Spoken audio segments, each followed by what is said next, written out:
সুপ্রিয় দর্শক, ঈদ মোবারক, ঈদের শুভেচ্ছা। পবিত্র ঈদুল আজহা আমাদের জীবনে নিয়ে এসেছে ত্যাগ এবং আনন্দের একটি মিলিত অনুভূতি। এরকম একটি সময়ে আমরা এসেছি আপনাদের সামনে নেক্সাস টেলিভিশনের কেমন আছেন অনুষ্ঠানটি নিয়ে। আমি আছি আপনাদের সাথে ডাক্তার গুলজার হোসেন উজ্জ্বল, এবং আমার সাথে আজকে আছেন দুজন চমৎকার অতিথি। তাদেরকে আমরা আপনাদের সাথে পরিচয় করিয়ে দেব। প্রথমেই আমি পরিচয় করিয়ে দিচ্ছি অধ্যাপক ডাক্তার তাসমিম ফারহানা দীপ্তা, এবং আমাদের সাথে আছেন সহযোগী অধ্যাপক ডাক্তার মোহাম্মদ তরিকুল ইসলাম। তাদের পেশাগত পরিচয়টি আপনাদেরকে দেব, তবে পেশাগত পরিচয়ের চেয়ে আজকে যে বিষয়টি নিয়ে আমরা কথা বলবো সেটি হচ্ছে যে ত্যাগ, বন্ধুত্ব এবং চিকিৎসা, এই বিষয়গুলি নিয়ে। তারা দুজনেই বন্ধু, ঢাকা মেডিকেল কলেজের। আপনারা কোন ব্যাচে ছিলেন? আমরা K46, রাইট? আচ্ছা, K46 ব্যাচের দুজনেই তারা বন্ধু, এবং তারা দুজনেই দুটি বিভাগের বিভাগীয় প্রধান। একজন কাজ করছেন বারডেম জেনারেল হাসপাতাল ও ইব্রাহিম মেডিকেল কলেজের transfusion medicine and clinical haematology বিভাগে, দীপ্তা ম্যাডাম আছেন সেখানে বিভাগীয় প্রধান হিসেবে, এবং তারিকুল স্যার আছেন radiology and imaging Sheikh Russel জাতীয় গ্যাস্ট্রোলিভার ইনস্টিটিউট হাসপাতালে। আরেকটি পরিচয় আমি দিতে চাই, সেটি হচ্ছে যে এই দুজনই তাদের বিষয়ের একটি খুব গুরুত্বপূর্ণ পরিচয় তাদের আছে। দীপ্তা ম্যাডাম তিনি হচ্ছেন যে বাংলাদেশের প্রথম ব্যক্তি যিনি ক্লিনিক্যাল হেমাটোলজি এবং ব্লাড ট্রান্সফিউশন দুটো বিভাগই আলাদা কিন্তু খুব কাছে, এবং এই দুটি বিভাগেই ওনার দুটি মাস্টার্স আছে। উনি বাংলাদেশের প্রথম ব্যক্তি যিনি এই দুটি বিষয়ে মাস্টার্স করেছেন একই সাথে, মানে একজন ব্যক্তি দুটি মাস্টার্স, ডাবল মাস্টার্স। মেডিকেল সায়েন্সে আসলে মাস্টার্স না, মাস্টার্স করেছি ট্রান্সফিউশন মেডিসিনে, আর ফেলোশিপ থেকে হেমাটোলজিতে। দুটো স্পেশালিটি, দুটো বিষয়। তো তারিকুল স্যার হচ্ছে বাংলাদেশে ইন্টারভেনশনাল রেডিওলজি যেটাকে আমরা বলি, অর্থাৎ মানুষের শরীরের ভেতরে প্রবেশ করে সেখানকার চিত্র তুলে নিয়ে আসা। রেডিওলজিস্টদের কাজ হচ্ছে আসলে ইমেজিং, মানে ছবি, রোগের ছবিটা তুলে ধরা আমাদের সামনে। বাকিটা স্যার ব্যাখ্যা করবেন, আমি আমার মতো করে বলে যাই। একটা ছবি তুলে ধরবেন, তো সেই কাজটা আগে তো আমরা কী করতাম যে এক্স রে বা আলট্রাসোনোগ্রাম, এরপরে তো আলট্রাসোনোগ্রাম আসছে, বাইরে থেকে একটা ছবি নিলাম। কিন্তু পরবর্তীতে দেখা গেল যে আসলে আমরা যদি শরীরের ভেতরে প্রবেশ করতে পারি কোনো উপায়ে, যখন প্রযুক্তি আরও উন্নত হলো, বিভিন্ন ধরনের ক্যামেরা আবিষ্কার হলো, ছোট ছোট ক্যামেরা দিয়ে আমরা ভিতরে প্রবেশ করে অনেক ছবি টবি তুলে আনতে পারি, তখন দেখা গেল যে আমরা আরও বেশি, আরও সহজভাবে এবং আরও নিখুঁতভাবে আমরা রোগটা নির্ণয় করতে পারি। তো এই কাজগুলি বাংলাদেশে যারা শুরু করেছেন তাদের একজন পায়োনিয়ার হচ্ছেন ডাক্তার তারিকুল স্যার। আমি প্রথমেই দীপ্তা ম্যাডামের কাছে যাচ্ছি। প্রফেসর দীপ্তা ম্যাডাম, আপনার ঈদের দিন কেমন কেটেছে? ঈদের দিন আমাদের ডাক্তারদের ঈদ হলো পরিবারের সঙ্গে যেমন আমরা হাসি আনন্দ নিয়ে শেয়ার করতে পারি, কিছু রান্না থাকে, নিজেরা বাচ্চাদের ওই রান্নাগুলো দিতে ভালো লাগে। প্লাস আমার হসপিটালে ইমার্জেন্সি, যেহেতু আমার আন্ডারে ট্রান্সফিউশন মেডিসিন সার্ভিসটা আছে, রোগীর এবং রক্তের একটা গুরুত্বপূর্ণ ভূমিকায় আমাকে ম্যানেজমেন্টের দায়িত্বটা নিতে হয়, এবং কোনো সমস্যা আছে কিনা ওখানে আমার কলিগরা থাকেন, তাদেরও আমার খোঁজখবর নিয়ে অনেক ভালো লাগে। আসলে আপনাকে দেখে আমার মনে হচ্ছে আপনি খুব ভালো রান্না করতে পারেন। আপনি রান্নাটা আসলে ভালো লাগে, বাট এটা আমার মনে হয় আমার রান্নার পাশাপাশি অন্য কাজগুলো, যেমন সব কিছুতেই যদি ছুঁয়ে যাওয়া যায়, এটা খুব ভালো লাগে। যেমন সবই কিন্তু আসলে আর্ট, এবং সেই আমি ওই জায়গাটায় যাচ্ছি। আপনি একজন আর্টিস্ট, শিল্পী, আপনি চমৎকার গান করেন। আপনার রান্নার বিষয়টা একটু জানতে চাই। আপনার প্রিয় রান্না কি, মানে কোনটা সবচেয়ে ভালো রাঁধতে পারেন? প্রিয় রান্না আমার মায়ের একটা রান্না, মা এখন নেই, কিন্তু মা ওই কোরবানির ঈদেই বুটিয়া কাবাব, এটা ডিফারেন্ট কাবাব, যেটা হচ্ছে আমাদের দেশে বটি কাবাব এক ধরনের অনেকটা কাবাবের মতো করে তৈরি করা হয়, কিন্তু মায়ের রান্নাটা ছিল এটা মিন্টের উপরে পুদিনা পাতা এবং পেঁয়াজের ডিফারেন্ট এক রকমের প্রপোর্শন করে এটা এক ধরনের রান্না, এবং এত মজার, আমি চেষ্টা করি ওই রান্নাটা করার, কিন্তু মায়ের এই স্বাদ এখনো রয়ে গিয়েছে। তারিক স্যার, আমাদের নেক্সট আড্ডাটা হইতে হবে আসলে দীপ্তা ম্যাডামের বাসায়, মনে হচ্ছে সেরকম, কাবাব সহ সেরকমই মনে হচ্ছে। আচ্ছা, অধ্যাপক তারিকুল ইসলাম, যেটা বলছিলাম ইন্টারভেনশনাল রেডিওলজি নিয়ে। আমার বোঝায় কোনো ভুল থাকলে আপনি একটু বলেন, আমাদের দর্শকরা একটু শুনুক এই বিষয়টা আসলে কি, ছোট্ট করে বলুন। ঠিক আছে, আমরা খুব গভীর আলোচনায় যাব না আজকে ডাক্তার নিয়ে। রেডিওলজি এখন দুটো ভাগ ব্রডহেডে, ডায়াগনস্টিক রেডিওলজি যেটা আমরা চিনি সবাই, X ray, ultrasound, CT scan, MRI, angiogram. আর ইন্টারভেনশনাল রেডিওলজি একটু আলাদা, যে এটা আগেরটা যেমন শুধু রোগ পরীক্ষা নিরীক্ষার জন্য, আর ইন্টারভেনশনাল রেডিওলজি হচ্ছে বিভিন্ন রোগের চিকিৎসাতেও কাজ করছে। এটা পরীক্ষা তো আছে, সে সঙ্গে ট্রিটমেন্ট, এবং এটায় বলা হচ্ছে এটাকে যে মিনিমালি ইনভেসিভ সার্জারি। যে সার্জারিগুলো অনেক পেট কেটে অথবা কোনো শরীর অংশ কেটে সার্জারি করে করা হতো, এগুলোর অনেকগুলোই এখন আমরা হয়তো রক্তনালীর একটা ছিদ্র করে কিংবা লিভারের ভিতরের যে ছোট ছোট চ্যানেলগুলো আছে, এগুলো আমরা আল্ট্রাসাউন্ড মেশিন অথবা ফ্লোরোস্কোপি অথবা সিটিতে দেখে আমাদের ক্যাথেটার, গাইডার, এই সিস্টেমের মাধ্যমে যেখানে মূল সমস্যাটা আছে ওইখানে চলে যায়, এবং আমরা বাইরে থেকে ফ্লোরোস্কোপি, আল্ট্রাসাউন্ড অথবা সিটি স্ক্যান এগুলোর মাধ্যমে দেখে সেই জায়গাগুলো ট্রিট করতে পারি আর কি। লোকালি মানে এখন শুধু মানে আপনি যে পরীক্ষা করছেন তা না, কিছুটা চিকিৎসা, it's a clinical subject. Interventional radiology, even তুমি তো আছো ক্যান্সার চিকিৎসায়, ক্যান্সার চিকিৎসার 4টা পিলার বলা হয়, তার মধ্যে একটা পিলার হচ্ছে ইন্টারভেনশনাল রেডিওলজি। এটা একটা ক্লিনিক্যাল সাবজেক্ট। অনেক ধন্যবাদ স্যার। কিন্তু এরকম একটা জটিল বিষয়ে থাকার পরেও পেশাগত জীবনে আপনি আপনার একটি ভিন্ন পরিচয় আপনি তুলে ধরেছেন। ইতিমধ্যে আপনি 3টি বই প্রকাশিত হয়েছে আপনার, এবং আপনি একজন চমৎকার লেখক। সামাজিক মাধ্যমে আপনার লেখাগুলো আমাদেরকে দারুণ অনুভূতি দেয়, এবং একজন কি বলবো, একজন নৈর্ব্যক্তিক সরস লেখক। নৈর্ব্যক্তিক মানে হচ্ছে যে তিনি খুব মতামত দিচ্ছেন না, তিনি আমাদের উপরে কোনো আইডিওলজি চাপিয়ে দিচ্ছেন না, তিনি কোনো সিদ্ধান্ত দিচ্ছেন না, কিন্তু তিনি দর্শকের মতো করে, একেবারেই একজন নিরপেক্ষ দর্শকের মতো করে ঠিক উপর থেকে যেভাবে একটা জায়গাকে, যেমন স্যাটেলাইট দিয়ে থেকে যেরকম পৃথিবীকে দেখা হয়, অনেকটা এরকমভাবেই উনি ওনার লেখাগুলো প্রকাশ করেন। আপনি আপনার এই লেখালেখির পিছনে কার অনুপ্রেরণা, কোন লেখক আপনাকে প্রভাবিত করেছে? ডেফিনেটলি আমরা যখন মেডিকেল কলেজে পড়ি, আমার হয়তো কয়েকশো মিটারের মধ্যে অথবা কয়েক হাজার মিটারের মধ্যে হুমায়ুন আহমেদ স্যার ছিলেন। আচ্ছা। এবং দেখাও হয়েছিল ওনার সঙ্গে আমার বিভিন্ন অকেশনে। উনি হয়তো আমাদের মেডিকেলে আসছেন, অথবা আমরা ঢাকা ইউনিভার্সিটি ক্যাম্পাসে গেছি। আব্দুল আবু সাইদ স্যার, ওনাকে আমরা খুব কাছ থেকে পাইছি বিভিন্ন জায়গায়। তারপর ওই সময় ইমদাদুল হক মিলন, তারপর হচ্ছে ভারতে সুনীল গঙ্গোপাধ্যায় লিখছে, তাদের লেখাগুলো আমরা পাচ্ছি নিয়মিত পত্রিকায় অথবা বইয়ে। তো একটা তো প্রভাব থাকবেই। প্লাস আমাদের ক্যাম্পাসেও, এটা দীপ্তাও জানবে, যে প্রচুর কালচারাল প্রোগ্রাম হতো আর কি, তাই না? বই উৎসব, তার বর্ষার উৎসব, তারপর হয়তো পাঠচক্র, তাই না? কালচারাল প্রোগ্রাম চলছে। তো একটা সাংস্কৃতিক আবহাওয়া কিন্তু আমাদের মেডিকেলে সেই সময়টা ছিল। আসলে আপনারা 90-এর দশকের মেডিকেল কলেজের ছাত্র ছিলেন, সেই সময়টায় আসলে আমাদের মধ্যবিত্ত যে পরিমণ্ডলটা ছিল, সেখানে সাংস্কৃতিক চর্চার একটা জোয়ার ছিল বা আবহ ছিল। আমরা ওখানে একটা অনেক পুরো আমাদের মাঝখানে একটা খোলা বাগানের মতো ছিল ঢাকা মেডিকেল কলেজে। এখন অবশ্য পরিবর্তন হয়েছে নতুন বিল্ডিং কনস্ট্রাকশনের জন্য। তো ওই জায়গায় আমরা পুরো এরিয়াটা জুড়ে একটা দেয়াল পত্রিকা করেছিলাম। আচ্ছা। হ্যাঁ, এবং এত সুন্দর ছিল, সবার লেখা নেওয়া হয়েছিল। উশসী বলে একটা অর্গানাইজেশন ছিল আমাদের ওখানে, অন্যরকম লেখাগুলো ছিল। যেমন ওখানে যেমন কাহলিল জিব্রাইল অথবা রবীন্দ্রনাথ, আমরা ডাক্তারির পাশাপাশি ওগুলো আমাদের জানতে খুব ভালো লাগতো সেই সময়।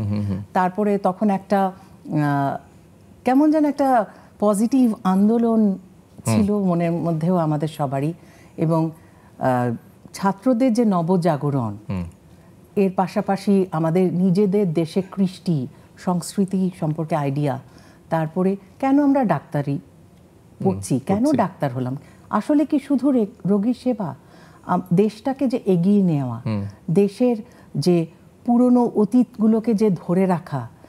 প্রচুর আন্দোলন, যেমন ভাষা আন্দোলন থেকে শুরু করে সব আন্দোলনে, ইভেন 71-এ চিকিৎসকদের যে চিকিৎসা রয়েছে মুক্তিযোদ্ধাদের প্রতি, মানে অনেক কিছুই কিন্তু ডাক্তারদের ভূমিকা আছে 90-র আন্দোলনে।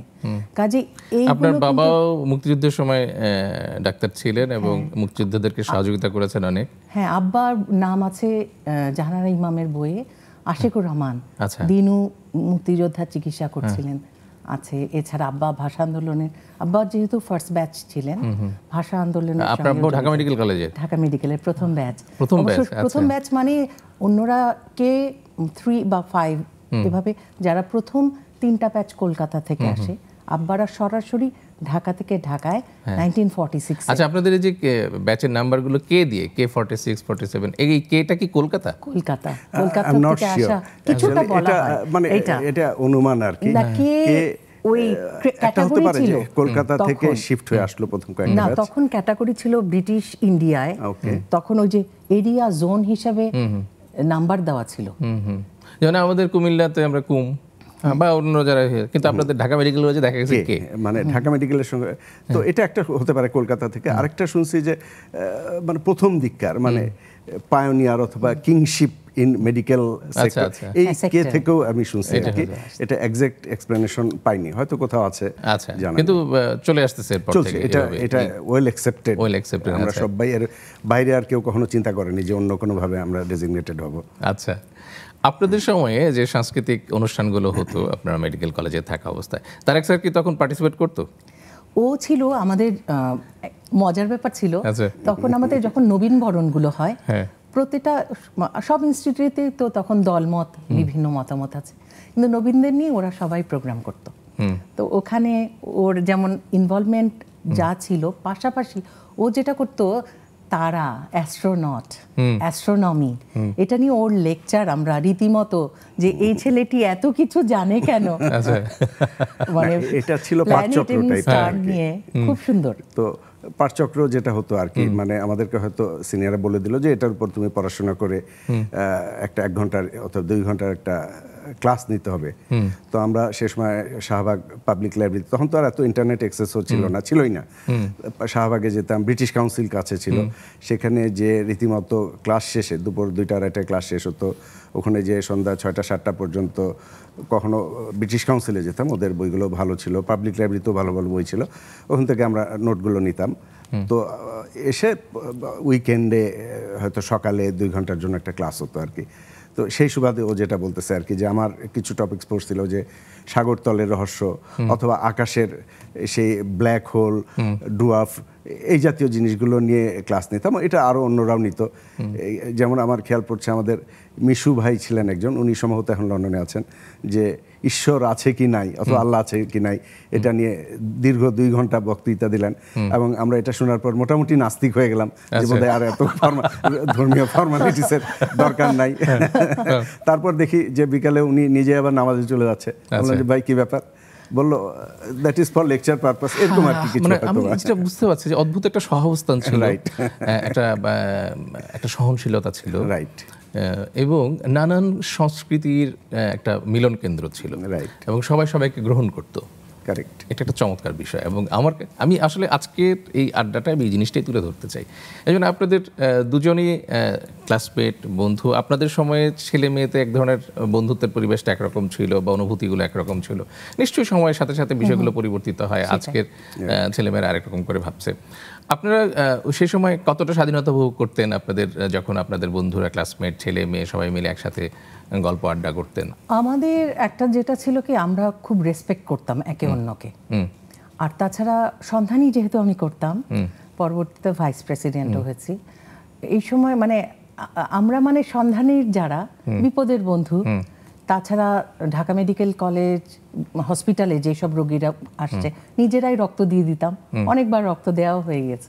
তো এটা সবার একটা আমাদের কাছে খোলা বন্ধুত্ব ছিল, যে একটা খোলা বাতায়নের মতো, তাদের প্রবলেম বলতে পারতো।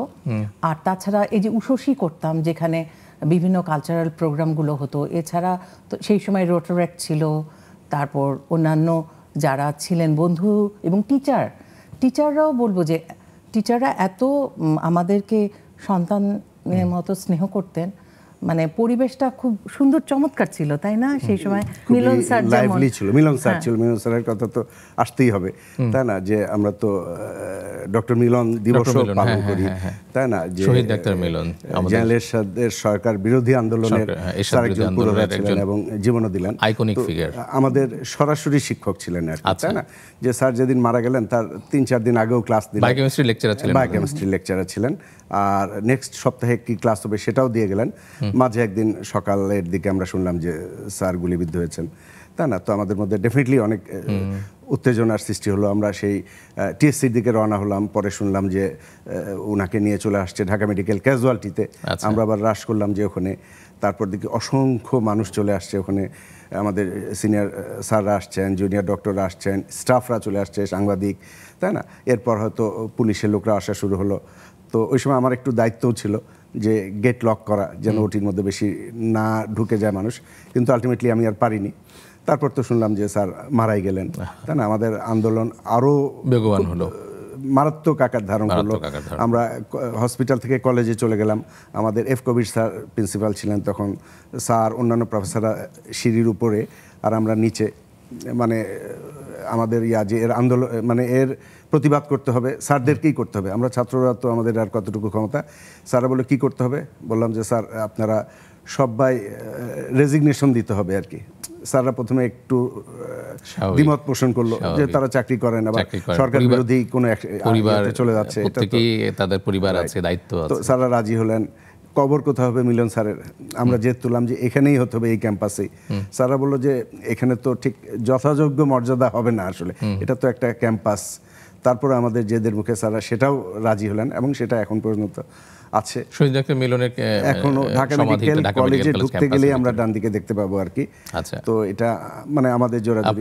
তারপর তো কারফিউ শুরু হলো, সন্ধ্যায় প্রিন্সিপাল স্যার মেয়েদেরকে বললো, অ্যাম্বুলেন্সে পাঠালো, আমাদেরকে বললো যে রাস্তার ভিতর দিয়ে অথবা পাশ দিয়ে দ্রুত হোস্টেলে চলে যাও। হোস্টেলেও অলমোস্ট কারফিউ অথবা হল ভ্যাকেট হয়ে যাবে, এরকম। তারপর মানে একটা টার্মোয়েলের সময়, একটা মানে ইতিহাসের একটি উত্তাল সময় আপনারা ছাত্র জীবন পার করেছেন। একই সাথে আসলে সেটি একটি মধুর স্মৃতিও বলতে হবে এবং একটা গৌরবের স্মৃতি। আমরা একটা বিরতি নিব। প্রিয় দর্শক, আড্ডা একটি ছোট্ট বিরতি নিচ্ছি, বিরতির পরে আমরা আবারও ফিরে আসবো এই আড্ডায়। সে পর্যন্ত আমাদের সাথেই থাকুন।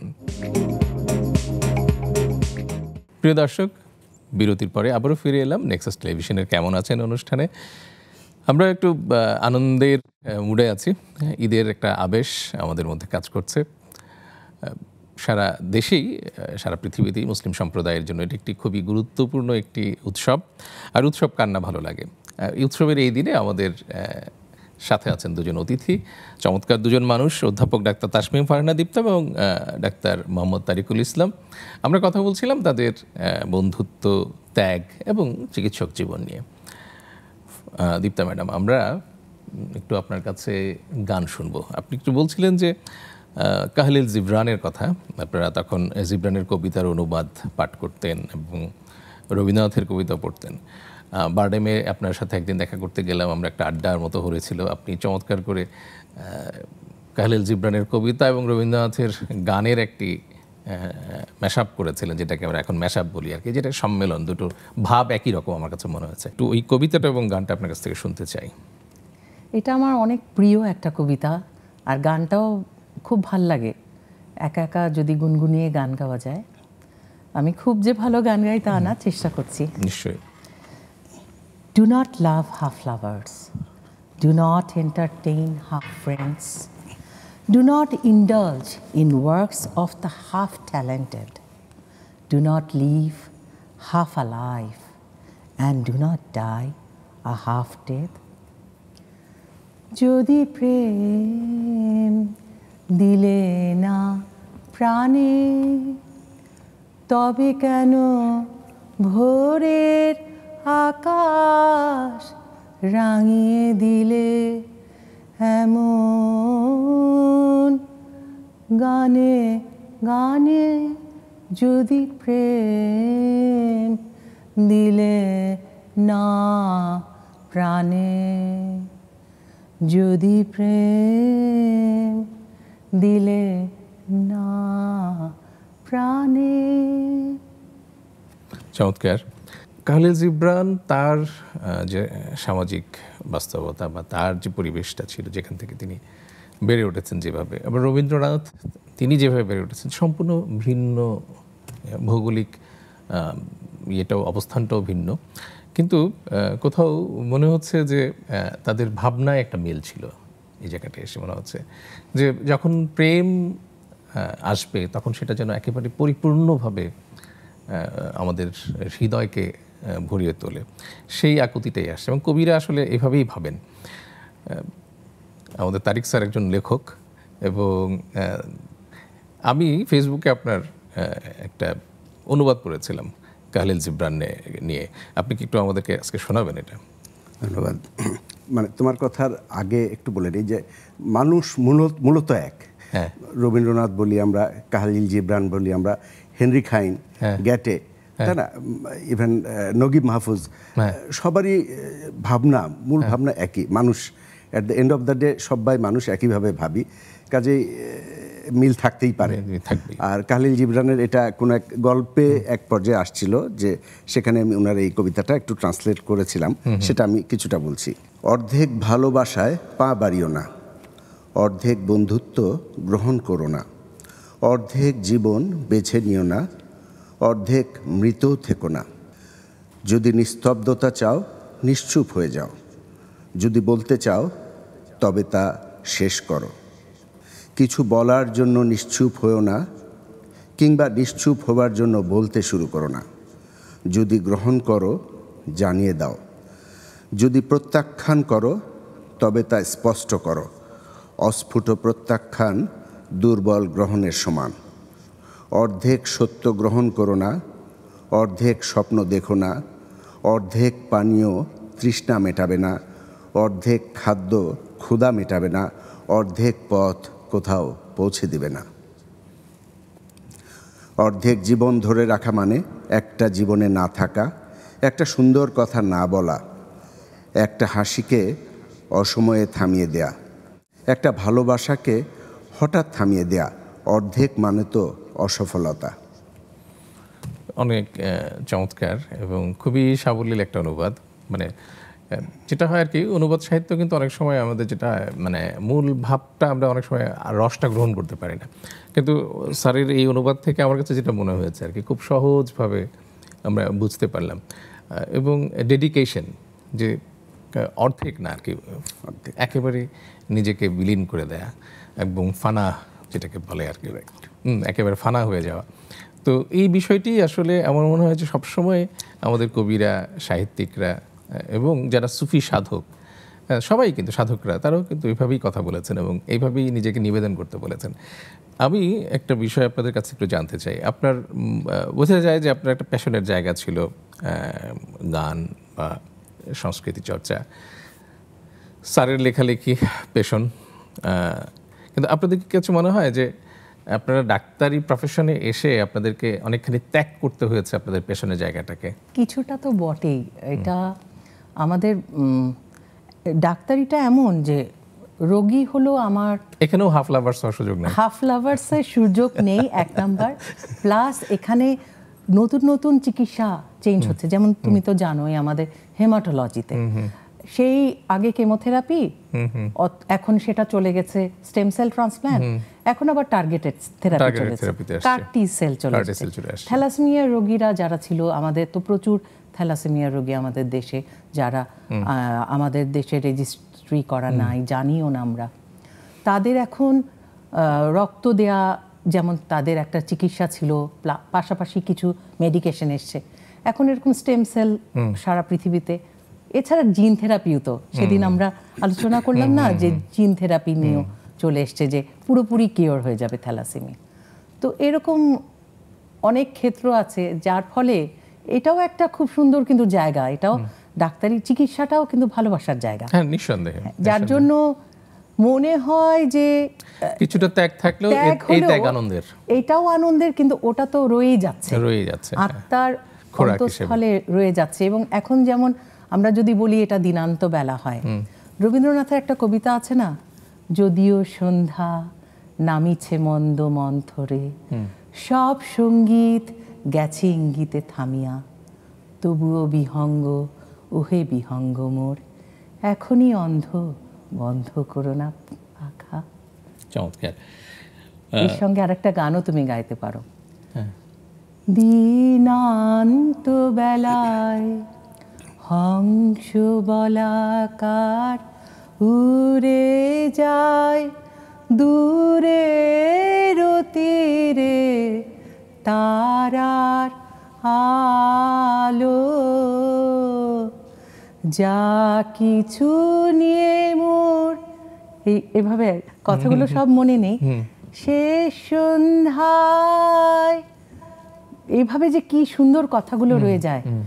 লালনের যেমন খাঁচার ভিতর, তুমি একটু গাওটা, গানটা ধরো না। ভিতর অচিন পাখি কেমনে হাসি যায়। আমাদের এই যে চিকিৎসা শাস্ত্রটা কিন্তু আসলে যে খাঁচার ভিতরে অচিন পাখির যে আসা যাওয়া, এটারও কিন্তু একটা মানে একটা ব্যাপকতা আছে এখানে, এবং এই ভাবনাটা কাজ করে এখানে। আমাদের কাজ করতে হয় মানুষের মৃত্যু নিয়ে, কাজ করতে হয় জীবন নিয়ে, এবং এই যে একটা সৃষ্টির যে একটা রহস্য, জীবনের একটি রহস্য, এই নৈর্ব্যক্তিকতা, এখানে কিন্তু মানে চিকিৎসকদের অনেকটাই আসলে ভাবনার অনেক খোরাক আছে এখানে।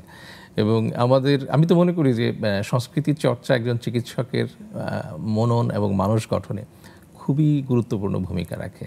মানুষকে স্পর্শ করার, হৃদয় দিয়ে, হ্যাঁ, মানুষকে হৃদয় দিয়ে স্পর্শ করার যে শিল্পটা, যে আর্ট, সেটি আসলে একজন চিকিৎসক তার সংস্কৃতি চর্চার ভেতর দিয়ে কিন্তু অনুভব করতে পারে।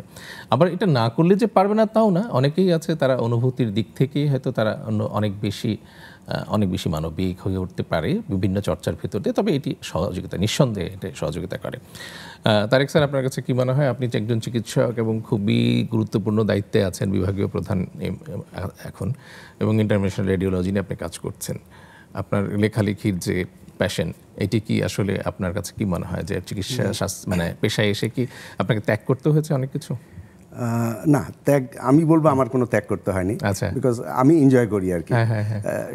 সকালে হসপিটালে যাচ্ছি, মানে পুরাটাই আমার কাছে ভালো লাগা আর কি, যে ওখানে কলিগরা আছে এবং সবার সঙ্গেই আমার একটা মজার সম্পর্ক। দিনের 6-7 ঘন্টা তো তাদের সঙ্গেই থাকি। কতগুলো মানুষ আসে, তাই না, তাদের কোনো না কোনো কষ্ট আছে, তাই না। তো আমি আমার অংশটা করে দেওয়ার চেষ্টা করি।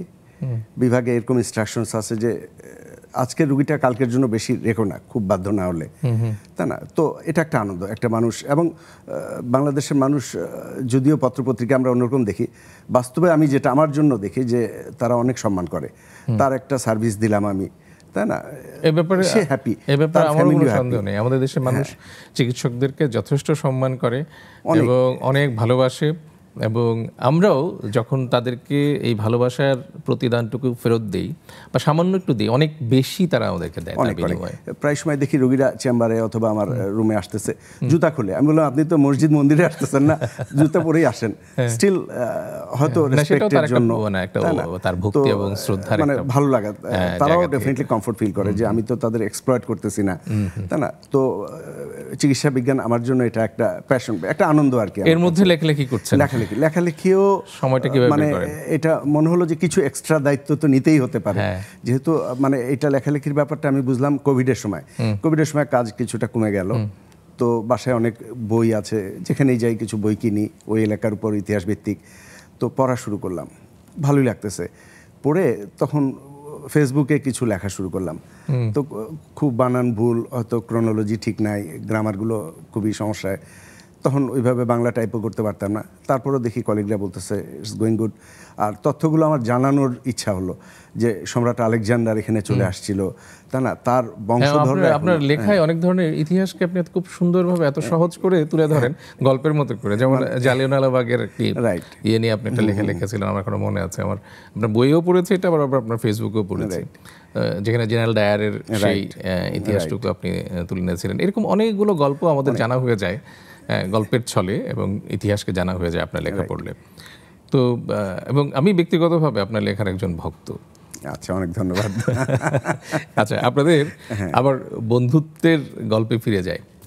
আপনাদের সময় কি এরকম ছিল যে আমরা যেরকম ছেলে বন্ধুরা মেয়ে বন্ধুদের খেপাই, বিভিন্নভাবে খেপাতাম, এরকম হ্যাঁ, আপনাদের সময় কি এরকম ছিল? কিছুটা তো ছিল, কিছু তো থাকবেই, কেউ আমি কেউ তো করবে, সারা জীবন, এটা একদমই করবে না তা তো একটু না, যে থাকবে হয়নি। না। আর আমরা তো একটু পড়ুয়া ছিলাম, আতেল আতেল, আতেল আবার গান গাই।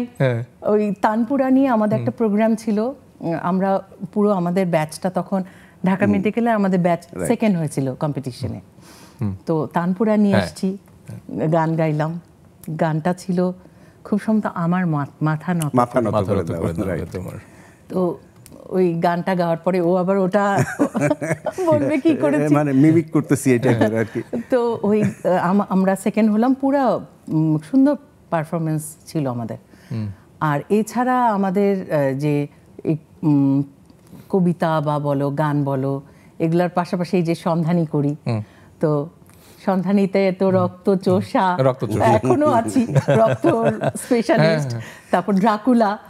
ওইটা বলো, ওই যে চিংড়ি মাছের গল্প, মানে আমি এটা মনে পড়তেছে যে ওদের একটা গাড়ি ছিল, দীপ্তা বাসা থেকে আসতো, আমরা তো হোস্টেলে থাকতাম, কলেজে হসপিটালে যেতাম, তো অ্যাম্বাসেডর কোথায় গাড়ি, ভক্সওয়াগন, উপরে একটু এই টাইপের, তো আমার কাছে অনেকটা চিংড়ি মাছের মতোই লাগতো আর তো একদিন দেখি সে গাড়ি, অন্য গাড়ি অথবা রিক্সা থেকে নামতেছে, তো আমি জিজ্ঞাসা করলাম যে চিংড়ি মাছ কোথায়, তো ভীষণ রেগে গেল, বললো এরপর যদি ওই গাড়ি নিয়ে যখন আসবে আমার উপর দিয়ে গাড়িটা চালায় দিবে, সে এই কথা শুনতে চায় না সে। সেই ডিজাইনের আসলে ওই যে ভক্সওয়াগন গাড়িটা এখন আর পাওয়া যায় না, একসময় সেটা গাড়িটা এখন নেই, কিন্তু কম দেখি, মানে গাড়িটা আমাদের একটা ফ্যামিলির মতো হয়ে গেছে, আমি মিস করি কিন্তু গাড়িটা এখনো রিয়েলি। আসলে এটা ওই যে ঋত্বিক ঘটকের ওই যে অযান্ত্রিক গল্পটার মতো আর কি, যে সিনেমাটা হয়েছিল। আসলে কি জানো, ডাক্তারিটা এমপ্যাথি, তুমি অ্যাটাচমেন্ট হয়ে যায় তোমার, এবং এটা না থাকলে এই পেশাকে এনজয় করা যায় না। আমি লক্ষ্য করেছি যারা এটাকে এমপ্যাথেটিক্যালি নিতে পারে না, তারা অনেকে কিন্তু এই পেশাকে ভালোবাসতে পারে না এবং খুব চাপের মধ্যে থাকে, বিরক্ত হয়। যাই হোক, এটা তো আসলে থাকবেই, সবকিছু মিলিয়েই আসলে আমাদের জীবন মানেই হচ্ছে ছুটে চলা, বয়ে চলা, আনন্দ, কখনো কখনো ক্লান্তি ওভার করতে পারে, কিন্তু এর ভিত্তিতেই আমাদেরকে ভালো থাকতে হবে। আমরা আরেকটা বিরতি নিচ্ছি, প্রিয় দর্শক, নিচ্ছি ছোট্ট একটা বিরতি। বিরতির পরে আমরা আবারও আড্ডায় ফিরে আসবো।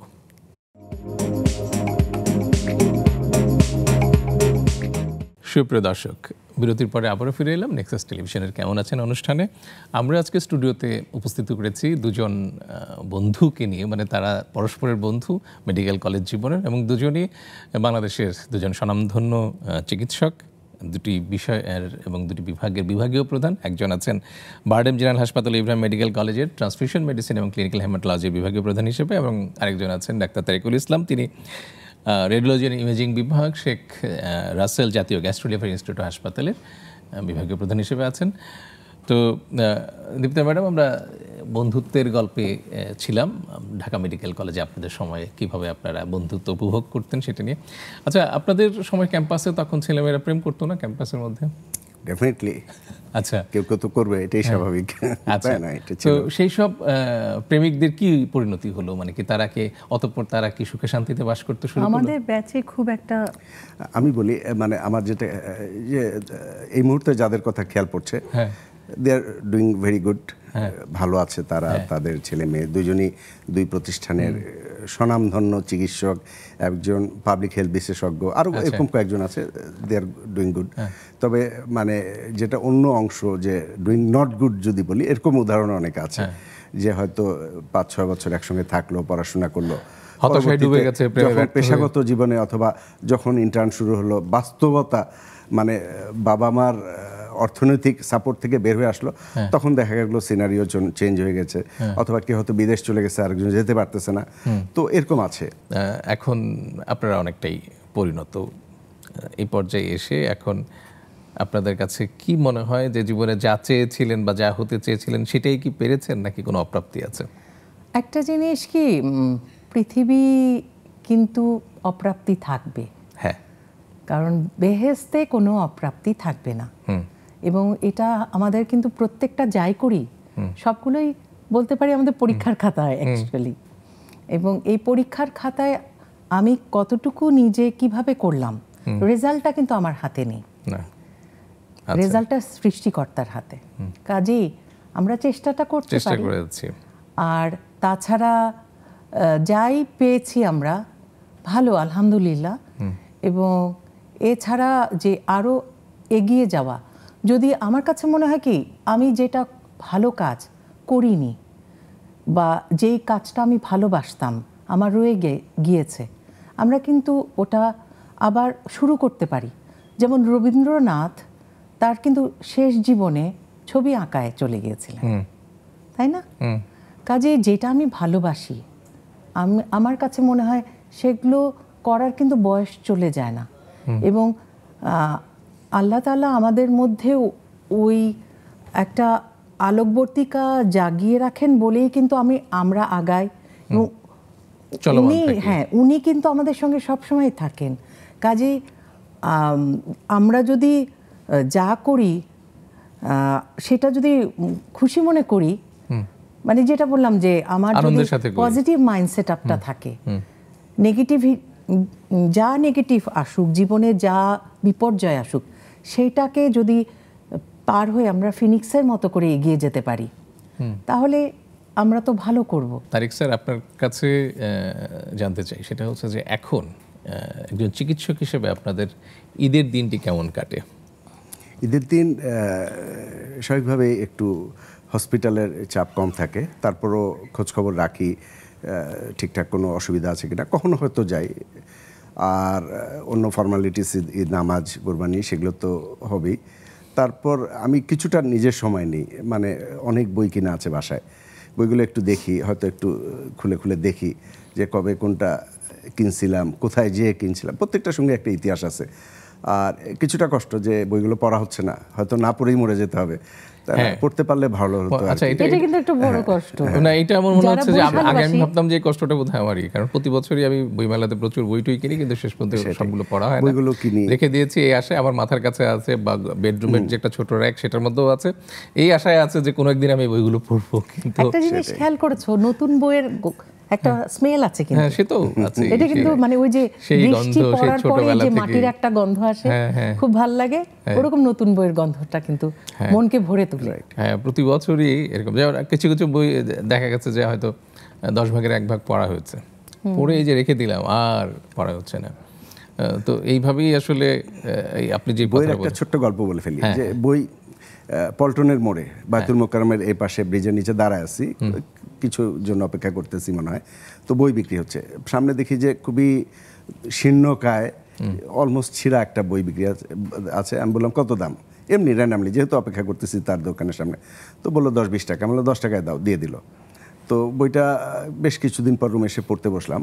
শুরুতেই দেখতেছি যে 1940-45 সালের দিকে এক ভদ্রলোক ঢাকা থেকে পাকিস্তান গেলেন, পাকিস্তান থেকে করাচি, ঠিক আছে, করাচি থেকে উনি একজন চিকিৎসক, ওইখানে কোনো এক দূরবর্তী এক গ্রামে, সৌদি আরবের কোনো এক গ্রামে তাকে পোস্টিং দিয়েছে। তো উনি সন্ধ্যার সময় রাতের যে ট্রাকগুলো আছে সেই ট্রাক ড্রাইভারকে কেউ একজন ব্যবস্থা করে দিচ্ছে যে আপনার এলাকায় যাবেন, উনি যাচ্ছে, তা না।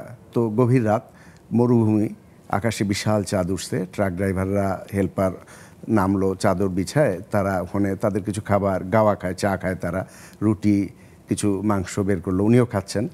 আরও 2-3টা ট্রাক এসে জমায়েত হলো। এখন যেগুলো ফুড কোর্টগুলো হয় হাইওয়ের পাশে, ওরকম আর কি। এটা আজকে থেকে 60, 70, 80, 85 বছর আগের ঘটনা।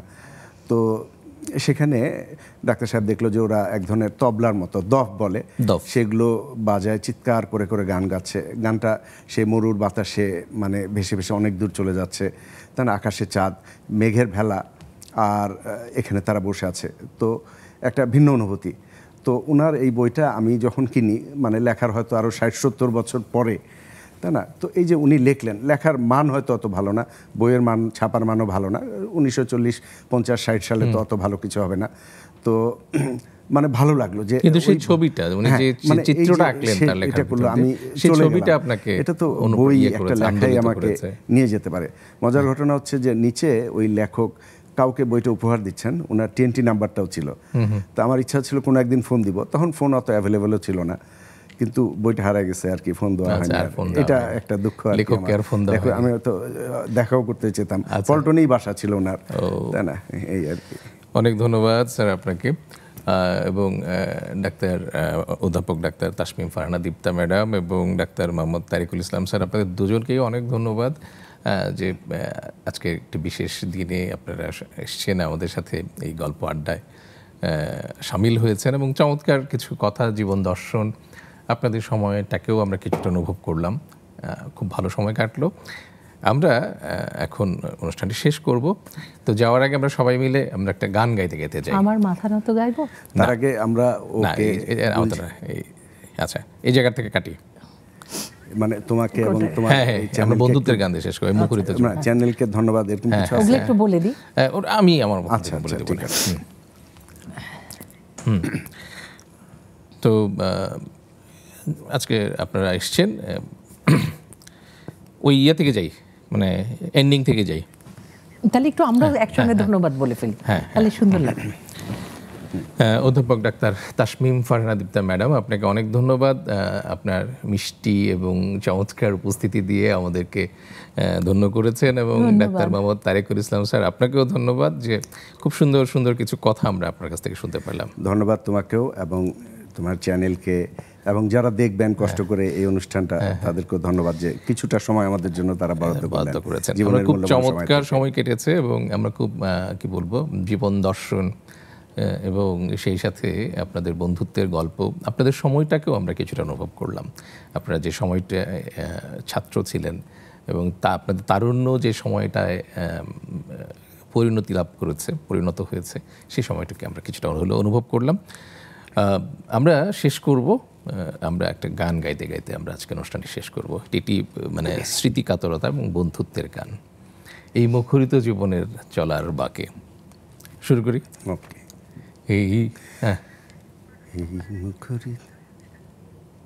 আচ্ছা, ঠিক আছে। হ্যাঁ, চমৎকার কিছু কথা শুনলাম। আছে, আমি এখন একটু দর্শকদের কাছ থেকে বিদায় নিচ্ছি। প্রিয় দর্শক, আপনারা সবাই ভালো থাকবেন, আনন্দে থাকবেন। ঈদের শুভেচ্ছা। ঈদ এবং ঈদের পরবর্তী যে আমাদের ছুটির আনন্দের সময়টা, সেই সময়টা আমাদের নিরাপদে, আনন্দে এবং সুস্বাস্থ্যে কাটুক, এটি আমাদের প্রত্যাশা। আমরা এখন বিদায় নেব একটু গান গাইতে গাইতে, আমাদের বন্ধুত্ব এবং স্মৃতিকাতরতার গান, এই মুখরিত জীবনের চলার বাঁকে। এই মুখরিত জীবনের চলার বাঁকে অজানা হাজার কত কাজের ভিড়ে, ছোট্টবেলার শত রং করা মুখ সুর তোলে আজ এই মনকে ঘিরে। এই মুখরিত জীবনের চলার বাঁকে অজানা হাজার কত কাজের ভিড়ে, ছোট্টবেলার শত রং করা মুখ সুর তোলে আজ এই মনকে ঘিরে। এই মুখরিত জীবনের চলার বাঁকে।